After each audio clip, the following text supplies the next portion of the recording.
we've laid out sort of the basics of what people ought to do if they want to die wealthy.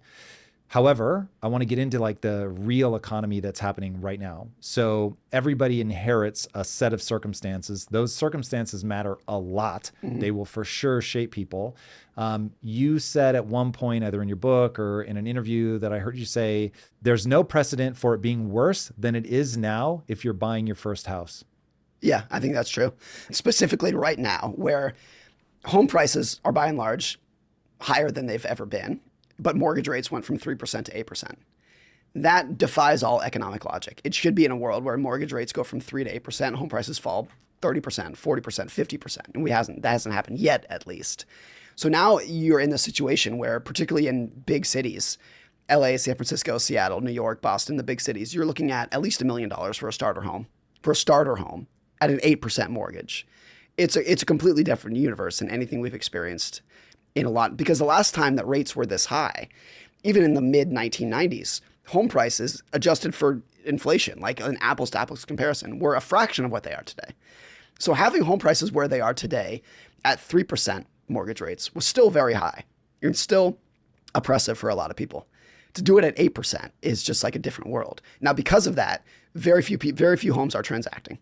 There's like the level of sales has just dropped off a cliff. It's the lowest point in, I think, 20 years in terms of the volume of home sales, because the prices that are out there are not realistic given the financing options for most people. So a lot of people will say, according to Zillow, my house is worth X million dollars.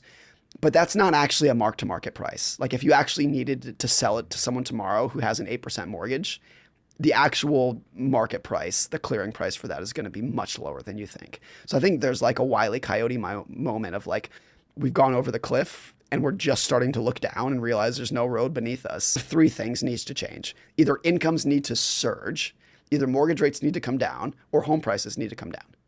Like one of those three or a combination of those has to occur. You can't keep this situation that we have going indefinitely.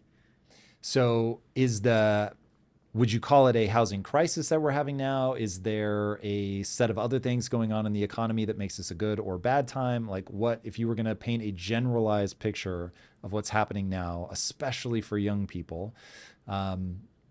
What's good right now is that unemployment is incredibly low.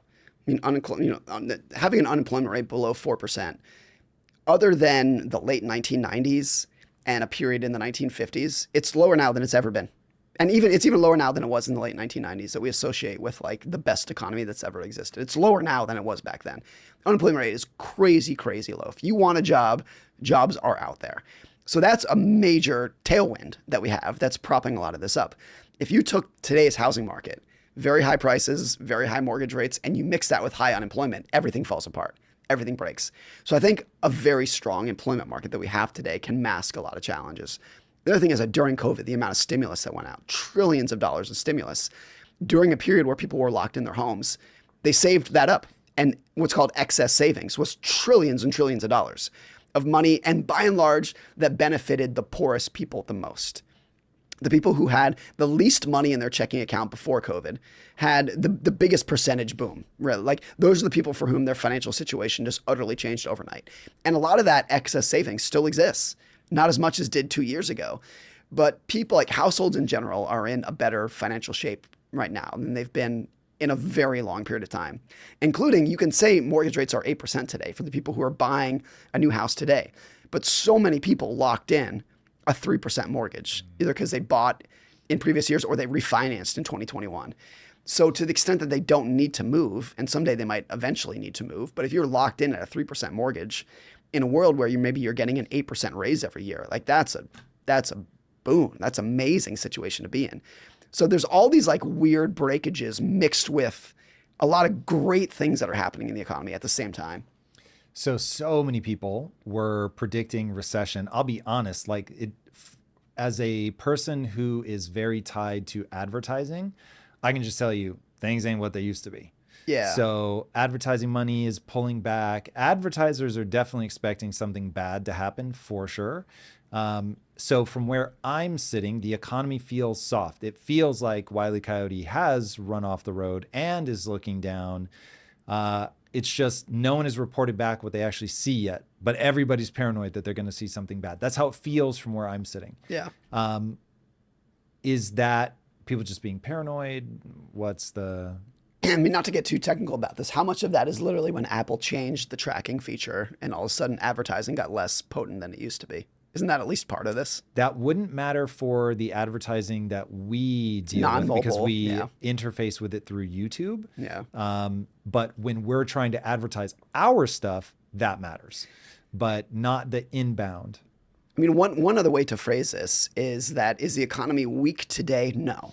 Is it weaker than it was in 2021? Yes.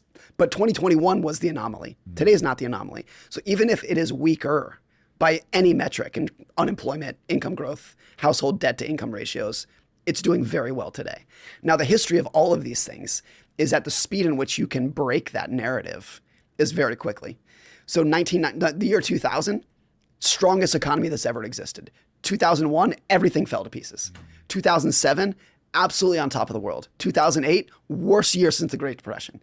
So even if I can say all these things are going well today, we could be talking 2 months from now and be in a completely different world. It's usually not a slow thing that kind of trickles in. It's like most recessions are usually a big exogenous event that hits, like Lehman Brothers goes bankrupt, or COVID, or 9/11, that just throws things for a loop. So just because I can sit here today and say things are very good, it doesn't mean that 30 or 60 days from now, that narrative can't be completely unwound. Now, and that's why forecasting is so difficult. Now, you said the narrative. So how much of this, and this is one thing that freaks me out about the economy and money, it's basically just a public confidence. It's feelings. Thing.